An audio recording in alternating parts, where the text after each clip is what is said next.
Republican voters rejected ex-convict Don Blankenship Tuesday in a West Virginia Senate primary in which he sold himself as Trumpier than Trump but was vigorously opposed by the president.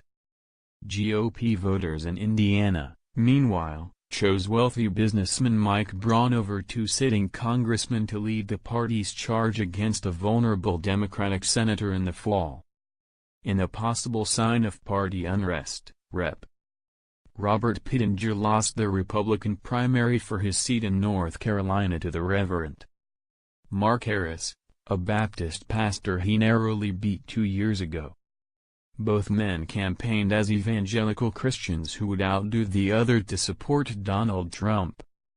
These were among a slate of elections, kicking off the primary season, that tested the limits of the anti-establishment fervor that has defined the Trump era.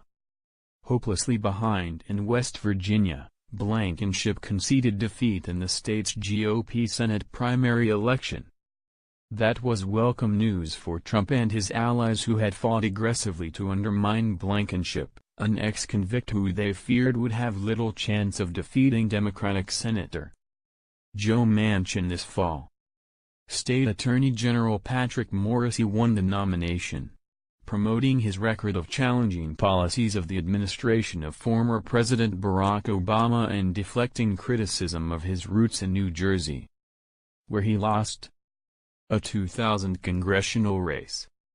There was less drama in Indiana, where Republican voters nominated businessman Braun to take on Democratic Senator Joe Donnelly in November. Braun, a one-time critic of Trump, has more recently declared that the president should be nominated for the Nobel Peace Prize.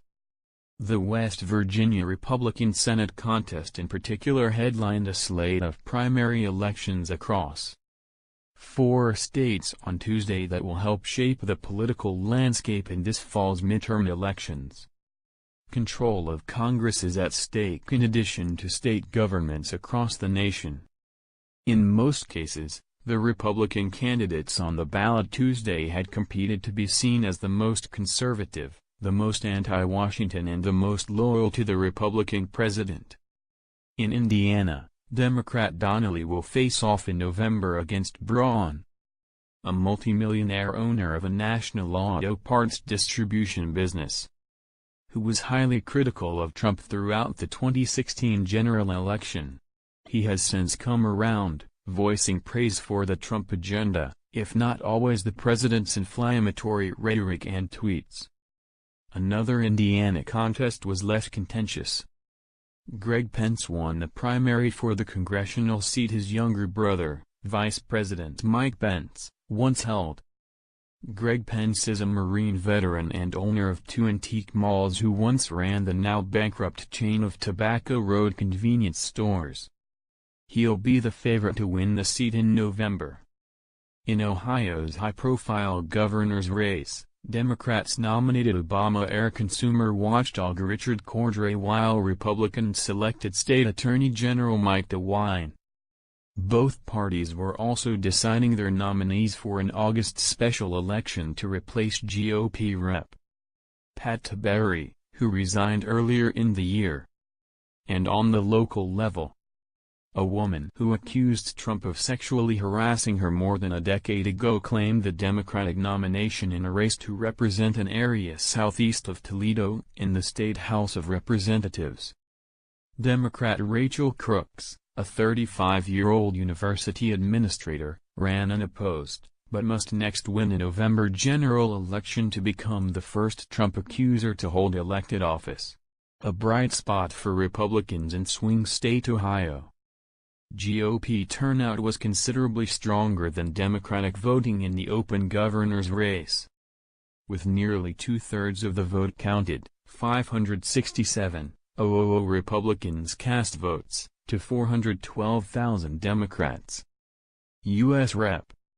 Jim Renixey, with Trump's support, won the Republican primary to challenge Democratic Senator Sherrod Brown in November.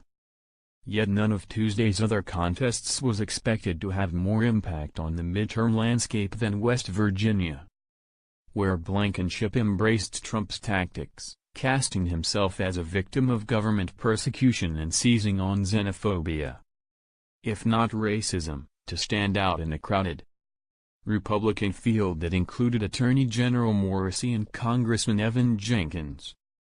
Before his loss was official, Blankenship promised to explore his options in the general election, including whether state election law might allow him to launch a third-party bid that could undermine Morrissey's candidacy. The stakes are high for a Republican Party bracing for major losses in this fall's midterm elections. West Virginia Republican Chairwoman Melody Potter downplayed concerns about Blankenship, pointing to another Republican outsider who ultimately proved the establishment wrong. "You know, when Trump was running, some of those same people said that, too," Potter said. No matter Tuesday's winner, Trump's team was keeping pressure on Manchin. A pro-Trump political action committee, America First, was airing ads promoting Gina Haspel, Trump's nominee to be CIA director, and urging residents to call Manchin to support her confirmation.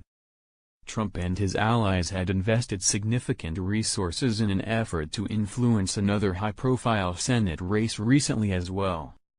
Last year, Trump endorsed Republican Senator Luther Strange for the Alabama seat vacated by Attorney General Jeff Sessions. Former state Supreme Court Judge Roy Moore won the GOP runoff and was defeated by Democrat Doug Jones after Moore was accused of sexual misconduct with teenage girls decades earlier. In that race, Trump ultimately endorsed Moore. Trump and his party leaders have been more united against Blankenship in recent weeks. The head of the Senate Republican campaign arm has highlighted Blankenship's criminal history, and a group allied with the national GOP, known as Mountain Families PAC, has spent more than $1.2 million in attack ads against Blankenship. The retired businessman was released less than a year ago from a prison term for a 2010 mine explosion that left 29 men dead. Blankenship led the company that owned the mine and was sentenced to a year in prison for conspiring to break safety laws, a misdemeanor. He has repeatedly blamed government regulators for the disaster, casting himself as the victim of an overzealous Obama-era Justice Department, an argument Trump regularly uses to dismiss federal agents investigating his campaign's ties to Russia. Even as Blankenship rebuffed Trump's criticism this week, he described himself as Trumpier than Trump and played up his outsider credentials. West Virginia will send the swamp a message. "No one, and I mean no one, will tell us how to vote," Blankenship declared.